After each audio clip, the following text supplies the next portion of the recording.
एक राजा ब्राह्मणों को लंगर में महल के आंगन में भोजन करा रहा था। राजा का रसोइया खुले आंगन में भोजन पका रहा था। उसी समय एक चील अपने पंजे में एक जिंदा सांप को लेकर राजा के महल के ऊपर से गुजरी। तब पंजों में दबे सांप ने अपने आत्मरक्षा में चील से बचने के लिए अपने फन से जहर निकाला। तब रसोइया जो लंगर ब्राह्मणों के लिए पका रहा था, उस लंगर में सांप के मुख से निकली जहर की कुछ बूंदें खाने में गिर गई। किसी को कुछ पता नहीं चला।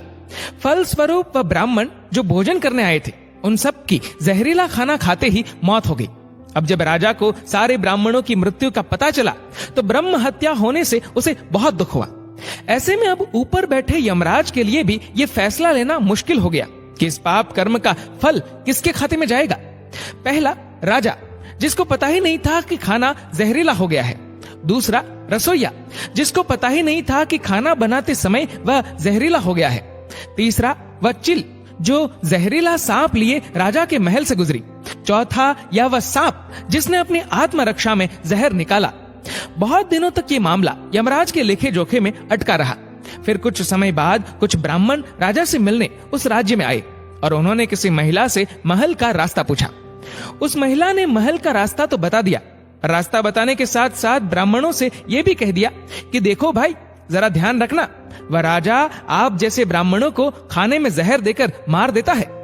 बस जैसे ही उस महिला ने ये शब्द कहे, उसी समय यमराज ने फैसला ले लिया कि उन मृत ब्राह्मणों की मृत्यु के पाप का फल इस महिला के खाते में जाएगा और इसे उस पाप का फल भुगतना होगा। यमराज के दूतों ने पूछा, प्रभु ऐसा क्यों, जबकि उन मृत ब्राह्मणों की हत्या में उस महिला की कोई भूमिका भी नहीं थी।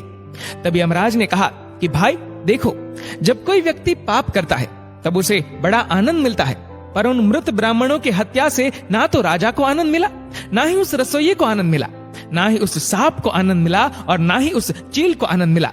पर उस पाप कर्म की घटना का बुराई करने के भाव से बखान कर उस महिला को जरूर आनंद मिला। इसलिए राजा के उस अनजाने पाप कर्म का फल अब इस महिला के खाते में जाएगा। बस इसी घटना के तहत आज तक जब भी कोई व्यक्ति जब किसी दूसरे के पाप कर्म का बखान बुरे भाव से करता है, तब उस व्यक्ति के पापों का हिस्सा उस बुराई करने वाले के खाते में भी डाल दिया जाता है। अक्सर हम जीवन में सोचते हैं कि हमने जीवन में ऐसा कोई पाप नहीं किया, फिर भी हमारे जीवन में इतना कष्ट क्यों आया। ये कष्ट और कहीं से नहीं, बल्कि लोगों की बुराई करने के कारण उनके पाप कर्मों से आया होता है, जो बुराई करते ही हमारे खाते में ट्रांसफर हो जाता है। इसलिए सावधान रहे। जिस प्रकार सड़क पर चलते समय हम इस बात का ध्यान रखते हैं कि कोई हमसे ही नहीं, हम भी किसी से टकरा न जाए, ऐसे ही किसी के भी प्रति नकारात्मक भाव रूपी इस प्रज्ञापराध से हमें स्वयं को निरंतर बचाते हुए ही अपना जीवन व्यतीत करने की आदत डाल लेनी चाहिए। क्योंकि हमारे शब्द, हमारे कार्य, हमारी भावनाएं, ये विचार ही हमारे कर्म है। इसलिए इन कर्मों से डरे। ईश्वर तो माफ कर सकते हैं, पर कर्म नहीं। जैसे बछड़ा 100 गायों में भी अपनी माँ को ढूंढ लेता है, वैसे ही कर्म भी अपने कर्ता को ढूंढ ही लेते हैं। डाउनलोड मौज।